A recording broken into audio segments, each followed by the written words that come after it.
Bonne nouvelle en vue pour François Hollande. Au contraire, sa cote de confiance plonge. Elle est au plus bas selon un sondage publié ce matin par Le Figaro. C'est même un record d'impopularité pour un président de la République seulement 10 mois après son entrée en fonction.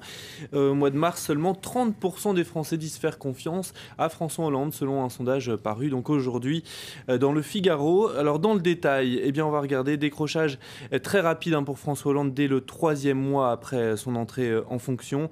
En comparaison avec ses prédécesseurs, il atteint donc un niveau historiquement bas. Alors pour quelles raisons? Explication dans Le Figaro. Pas d'état de grâce d'abord pour François Hollande et son élection. Une situation économique qui s'aggrave et ce qui ne favorise pas un président. Image également d'un président indécis qui lui colle depuis le début de son mandat. Et ce président, pourtant de gauche, doit affronter l'affront d'une partie de son électorat traditionnel et notamment des ouvriers. Oui, la réforme de l'emploi doit être présentée demain en Conseil des ministres. Vous savez, elle avait été négociée entre syndicats et patronat en janvier dernier. C'était à la demande du gouvernement. Mais 2 syndicats non signataires, Force ouvrière et CGT, appellent à manifester aujourd'hui. Un débat sur fond de mécontentement des ouvriers, nous dit Aujourd'hui en France. Dans l'Allier, certains salariés menacés de perdre leur emploi ont même posé des bombes dans leur usine. Ils ont été jusque-là. Ce qui explique ce dessin qu'on va regarder en détail. Voilà François Hollande qui dit ils veulent faire sauter leur usine, et Arnaud Montebourg, le chantre du Made in France, qui lui répond j'essaie de les convaincre d'utiliser des explosifs français. Pour séduire à nouveau la gauche, le gouvernement envisage donc d'autres réformes emblématiques. Et notamment sur la question très controversée des salaires des grands patrons. Faisons comme les Suisses, nous dit ce matin Libération. Je vous montre la une. Voilà le journal de gauche. Les Suisses qui ont voté par référendum pour un plafonnement des parachutes dorés. Les parachutes dorés, ce sont ces indemnités de départ versées aux grands patrons. Alors Libération rappelle qu'en juillet, le gouvernement avait déjà décidé une limitation des salaires, mais seulement pour les patrons du secteur public, donc ça touche très peu de personnes. Cette fois, Jean-Marc Ayrault se dit prêt à suivre l'exemple suisse. Un projet de loi pourrait être présenté à la fin du mois. Reste à voir jusqu'où ira le gouvernement.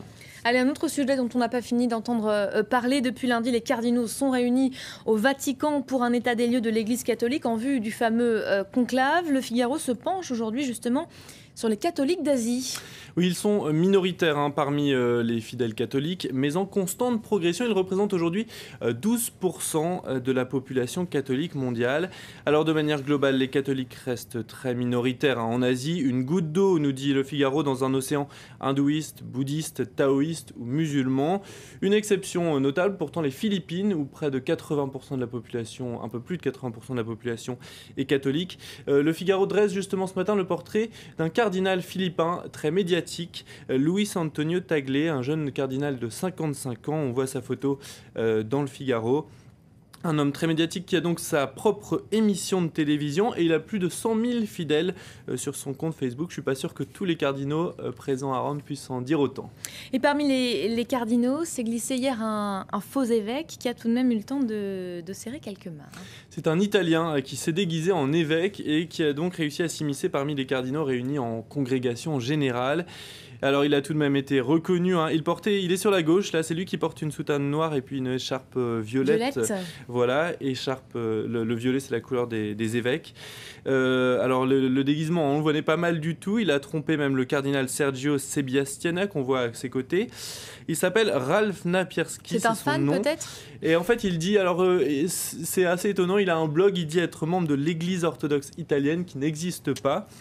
Il avait tout de même un message, il a eu le temps de critiquer les évêques qui ont tenté d'étouffer certaines affaires de pédophilie. Il a ensuite été reconnu par les gardes présents et qui l'ont reconduit donc hors de ce pré-conclave. On va terminer avec une initiative inédite. Un collectif de dessinateurs propose une exposition sur Internet de croquis du métro parisien. Ça donne quoi? Oui, dans le métro, il y a, vous savez, ceux qui dorment, ceux qui lisent, et puis il y a ceux qui dessinent, et on ne les voit pas souvent.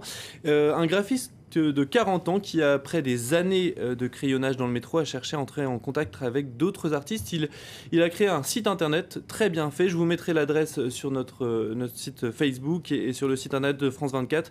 Il a rassemblé 80 dessinateurs, donc plus de 2000 œuvres. Vous le voyez, certaines sur des tickets de métro. Tout cela est à voir sur son site, donc c'est très beau. Et c'est à lire aussi dans Libération.